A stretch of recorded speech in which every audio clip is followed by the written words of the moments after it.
Welcome to Confident AF Live, taking your mindset next level to get next year's results today with me, your host, Brandon Foster. Are you a badass peep with big dreams, ready to turn your unrealistic goals into reality? Confident AF Live is the gateway to enormous new opportunities and unlimited possibilities. The unrealistic can suddenly become realistic for you if you believe it.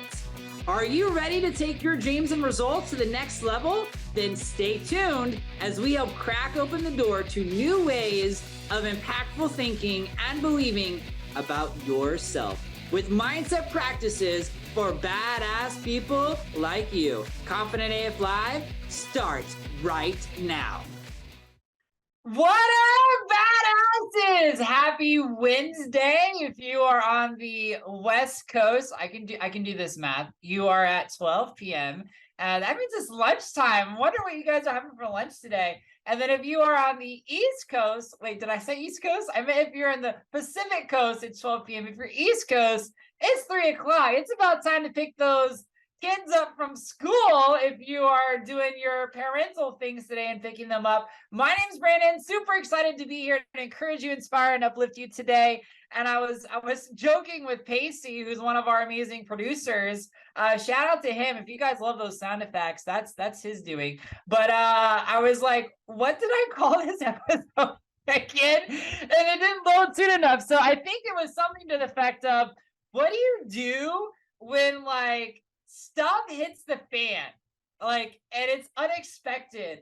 It's that phrase, you know, oh, sorry, looks like you got some lemons. You know, when life gives you lemons, just make some lemonade. And I think we can all agree that when something bad, unexpected happens in our life, something that's disappointing, something that we didn't want to experience, something like that happens, that's just not what you want to hear. Like, I don't even really like lemonade. So like, I don't know, maybe if it was like turn lemons into Dairy Queen Blizzards with like extra M&Ms and no chocolate syrup, maybe that would be a different thing. But and it's not that lemonade is bad. It's just, it's such a trope, right? And it's like, yeah, that doesn't make me feel any better. Like, it's just really not helpful advice. So as someone who's dealt with a lot of lemons in his life, and I'm proud to say all of them have been turned into gold. Thank you,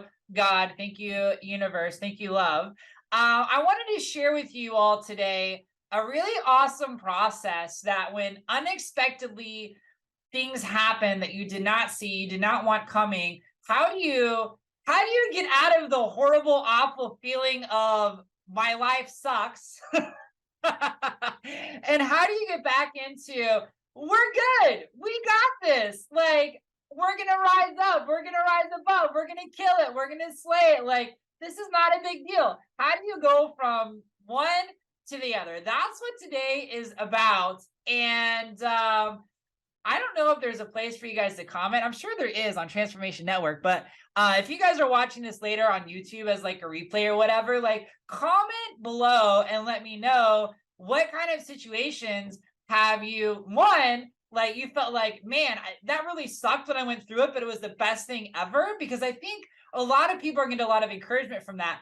And the second thing I want you guys to comment is, has anything recently happened in your life where you're like, this is not fun? I want to hear both the things. So I think maybe the best way to start this, before I start going into my list, I got 7 things for you, by the way. Okay. So if you're a note taker, or maybe you're at the gym, you're listening to this on the podcast, maybe you are picking up the kiddos, maybe you're in your commute listening to it later, wherever you are, you can always re-listen to this and write down these 7 things, because I got 7 really good ones for you. But I wanted to first just talk about situations in my life that I really was like, oh, why is this happening to me? And we'll just start with that. The question of why is this happening to you is really not very helpful, because it means you're a victim, right? Instead, how is this working out in my favor? How is this working out for my good? Is a much more helpful question. And I got to be honest with you. Sometimes when you're going through it, it's like, yeah, I don't even want to ask that. But the truth is all those situations where I was like, oh, why is this happening? They all turned out really awesome. They all turned out really amazing. And it's become easier in my life to help others see that other side and move through quicker. Because the way I want you guys to think about this is basically it's a sunny day. It's a sunny day. And then all of a sudden, you see these crazy ass rain clouds with thunder and lightning, and it just starts pouring. And then it turns into like a tornado or a hurricane. You're like, WTF? Okay, like what happened to my amazing day? And so basically you're in this storm. And things to know about storms, specifically if you have any friends or family who are pilots or airline stewards, stewardesses, what have you, is that when there's turbulence in an airplane, when there's a storm, they don't try to go around the storm. Like the storm is there. So they do one of two things. They either go straight through the storm, like as fast as they can, or they go through the storm and rise above the storm, and the storm is below. So that's what we're talking about today. How do you take your mindset? How do you take your emotions, your attitudes from this storm in your life and rise above it or go through it quickly so you're back into the sunshine? All right. And what we're really talking about is not letting outside circumstances, outside things dictate your joy and your happiness. So what is a storm? A storm could be a lot of things. If you're in high school, the storm could be getting dumped. Okay. Maybe in college, the storm is getting dumped. It could be failing a class in college. For those who are much wiser and older, it could be getting laid off from a job. It could be someone of your employees who you love quitting and like leaving the job. It could be losing a really awesome client. It could be a divorce. It could be a bad medical diagnosis. I don't know what it is, but it could be any of those things in your life. And so let's just talk through what we would do. And I'll give you some examples of, like, I've been laid off. My husband's been laid off. So those were definitely thunderstorms that I did not enjoy. I own several businesses, including my coaching business. And I had quite a few of my independent contractors leave at once. That was not fun. I've had coming out was not fun. I was actually outed against my own prerogative in a national publicity article for an entertainment company that I was performing with. And it really was an accident. It wasn't really anybody's fault per se. But I used to be a Ringling Brothers circus clown with Ringling Brothers and Barnum Bailey Circus. And I was definitely in the closet while I was on the road my first year. And my husband, my now husband, was out, and he was doing an LGBTQ article for basically press and publicity for the circus. And I'd asked him not to tell anybody who his boyfriend was, who he was dating in the circus, and he agreed to do that. And when the reporter asked him, so who is your boyfriend? He's like, oh, I'm not allowed to say because he's not out to his family. He's not out. And ironically, the other gay clown who was with us, who I love and adore, Grandpa, we called him Grandpa Clown because he always was like a grandpa. He dressed like a grandpa. He had the glasses like a grandpa and everything else. Did not know that I was not out to my family, and had no idea about that, and did the full interview with the same reporter. And at the end of the interview, he said, oh, by the way, who is my husband's name?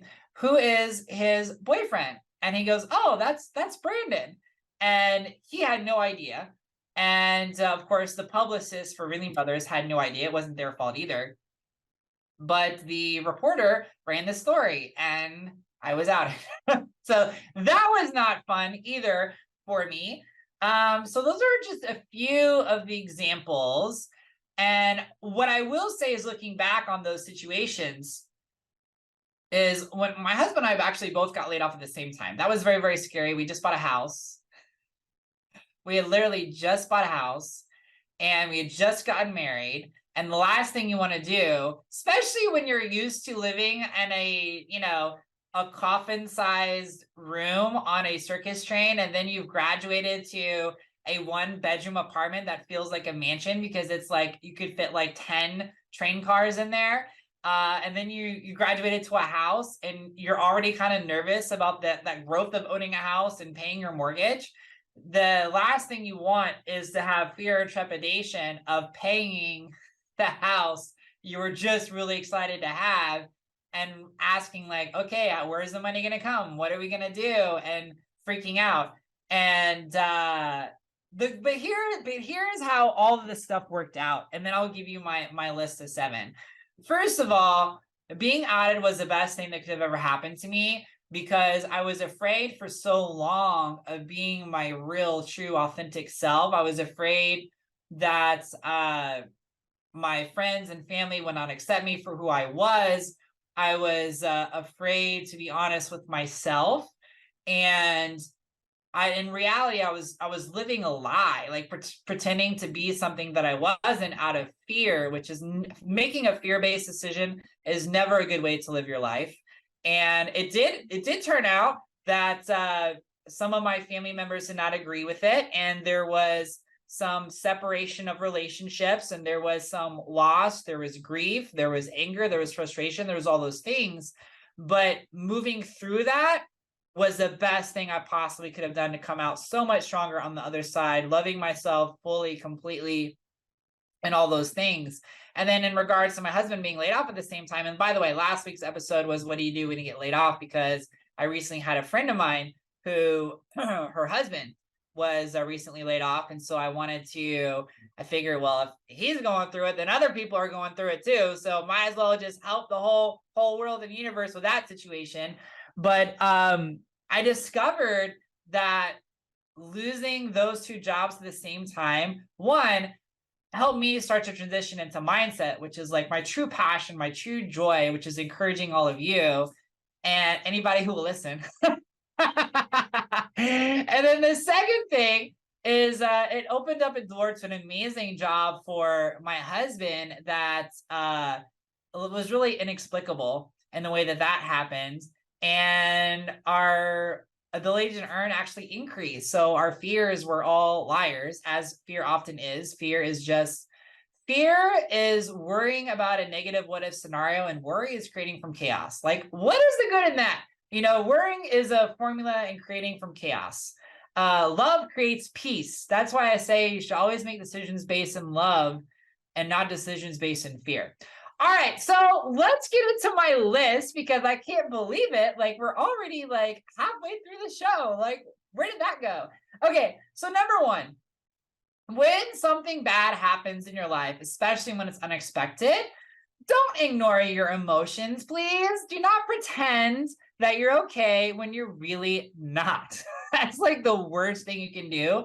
That's actually the literal definition of depression and repression, is depressing and repressing your human emotions.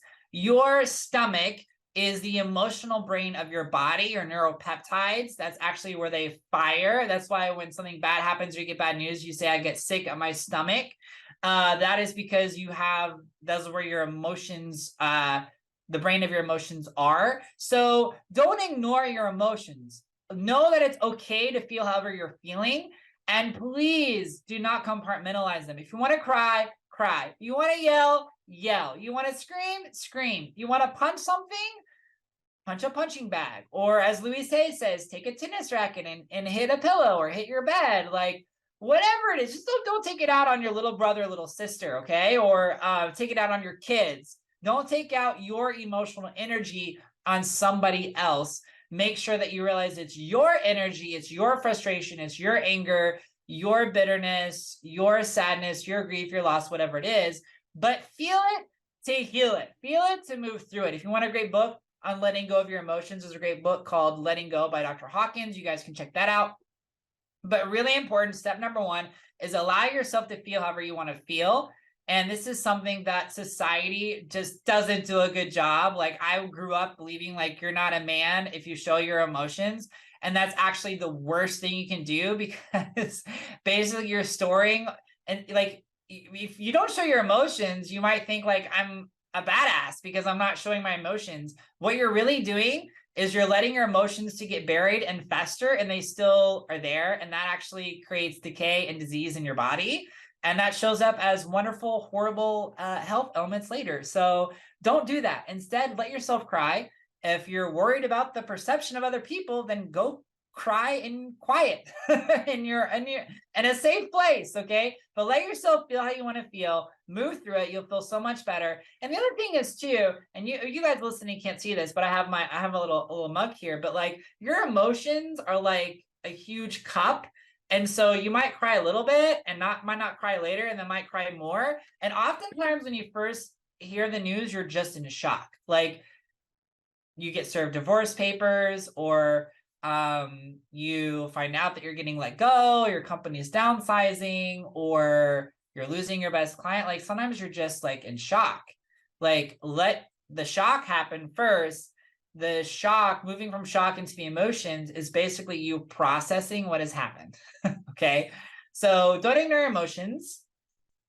Number two, really important. You have two emotions. You have two choices. Okay. You have two choices. In the universe, there's what's called the law of polarity. And the law of polarity just simply states that there's always an equal and opposite. So there's hot, there's cold, there's up, there's down, there's left, there's right.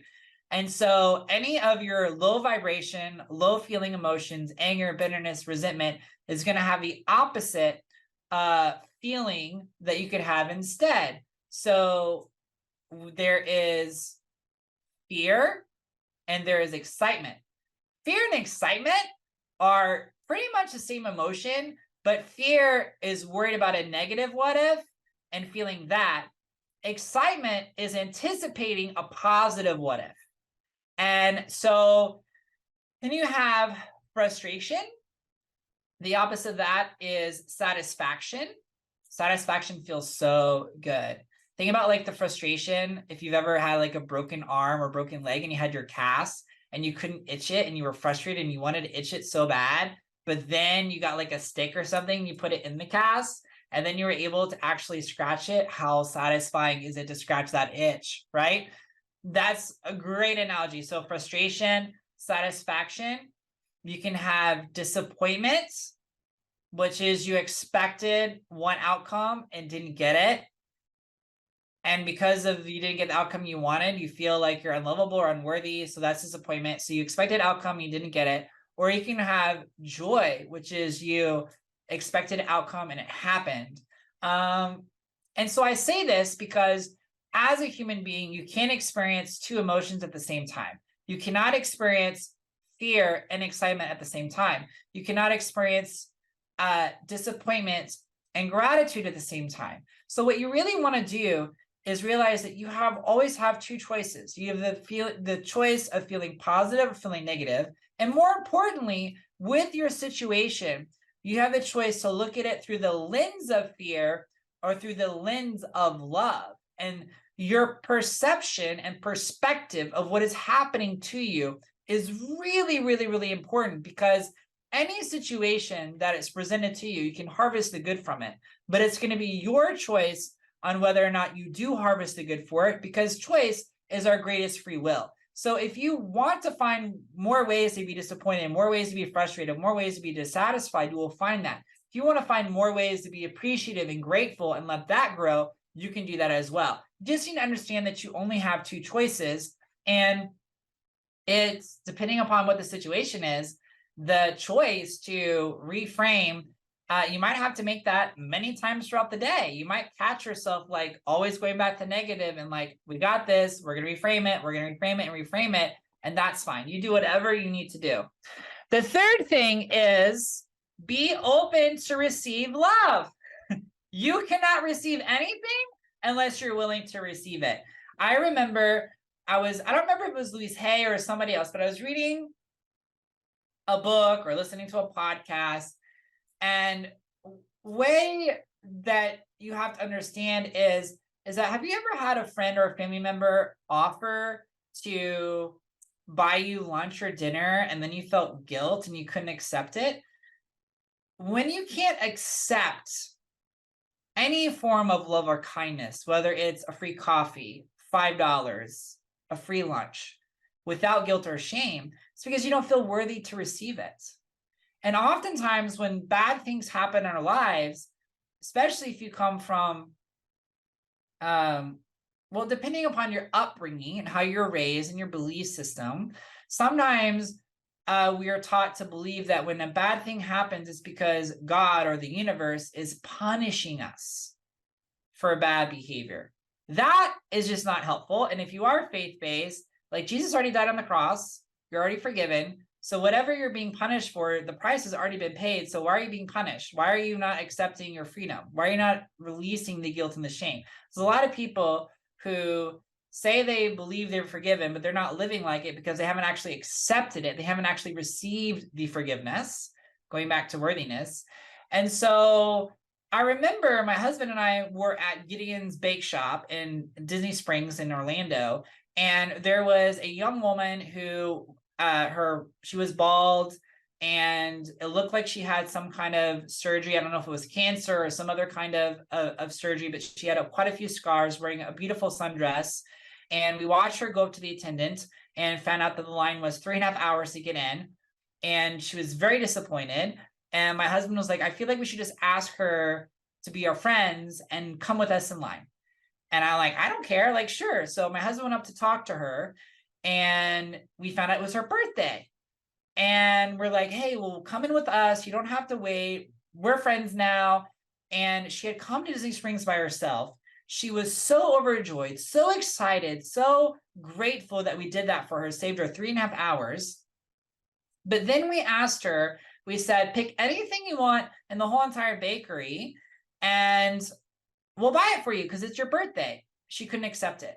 And so my question for all of you is, how many times have you blamed God or the universe for not giving you something that you wanted when the truth is you didn't feel worthy to receive it and you pushed it away? Because she pushed it away. Like, we were happy to give it to her, but she pushed it away. So don't let your pride, your ego, keep you from being open to receive love. There are people, a miracle, how do I say this? Don't deprive someone else from giving a miracle that wants to give it to you. And don't deprive yourself of receiving one. Really important.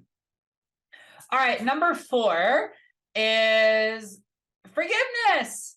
Forgive the situation. Forgive your thoughts. Forgive someone hurts you. Forgive them. And remember that forgiveness is never about condoning someone else's behavior or mistreatment of you. Forgiveness is acceptance of what happened to you, knowing it can't be changed, and severing the emotional cord that attaches you to that event. Trauma is when you remember a past event or experience and all the emotions still come up: bitterness, anger, resentment, whatever it is. Wisdom is when you remember past experience, but the severing of the emotional cord, the emotions are not attached to it anymore. And when that happens, you know you're forgiven. You know you're forgiven. We don't feel those emotions anymore. So number 4 is forgive. That's all I have to say on that. I could go a whole, like, 5 shows on just forgiveness and what that means. But the first step of forgiveness is always a willingness to forgive. That's always the first step, being willing to forgive. Number 6, nothing needs to be done right now. Actually, so number 5, nothing needs to be done right now. Oftentimes when poo-poo hits the fan, we want to take action to fix it or correct it, but we're shocked, we're dealing with our emotions, we don't really want to act, we really want to face it. And so I want to tell you that it's okay, as you're processing and doing these other steps, to just not do anything. Just like, nothing for that situation has to be done. I'm going to have you do something, but not with that situation. Like, there's nothing that has to be done immediately, because it's really important for you to allow yourself time to process the emotions, turn to God for help, turn to love, allow that to start to soak in, that kind of a thing. Number 6. I'm switching these on the fly. That's why I keep going back and forth. Number 1 was don't ignore your emotions, feel them. Number 2 was you got 2 choices, either the positive or the negative. You can either look at your situation through the eyes of love or through the eyes of fear. Do it through the eyes of love. Number 3, be open to receive love. Be open to receive miracles. Let people who want to bless you, or people can help you, let them help you. Don't let your ego get in the way of receiving love in a sticky situation. God works through people too. Number 4 is forgive yourself, forgive the situation, and forgive the thoughts that say that it's your fault or judging you, whatever it is. Number 5, nothing has to be done right now. Number 6, do what brings you joy. I don't know what that is. If it's eating a Dairy Queen Blizzard, eat a Dairy Queen Blizzard. I don't know if it means walking your dog. Walk your dog, playing with your cat, play with your cat, spending time with your kids, spend time with your kids, your grandkids. Like, I don't care what it is. But when you have a situation that just feels really terrible, do something that brings you joy, because you need to get on the other side of the stick. You really need to get on the other side of the stick. And again, I don't know what that is, but you should totally do it. And then number 7, which goes a little bit back into doing nothing and doing what brings you joy. But number 7 is trust that when the time is right, you're going to act. When the time is right, and if you're getting a divorce, you'll talk to your divorce lawyer. When the time is right, if you're losing your job, you're going to start applying. You're going to start looking at your resume. You start compiling stuff together. When the time is right, you'll seek more professional advice for the medical diagnosis. When the time is right, you will, whatever it is, when the time is right, you will act. Inherently, people toss around the word lazy all the time. The truth is, you're not lazy, boo. You just don't know what to do. And when you don't know what to do, be still, be quiet, listen for guidance, listen to your heart, listen for action, and then the action will be shown. You'll know exactly what to do. Just trust and love. All right, so maybe we didn't turn lemon into lemonades today, but we definitely talked about how to rise above the storm or go through the storm as quickly as possible.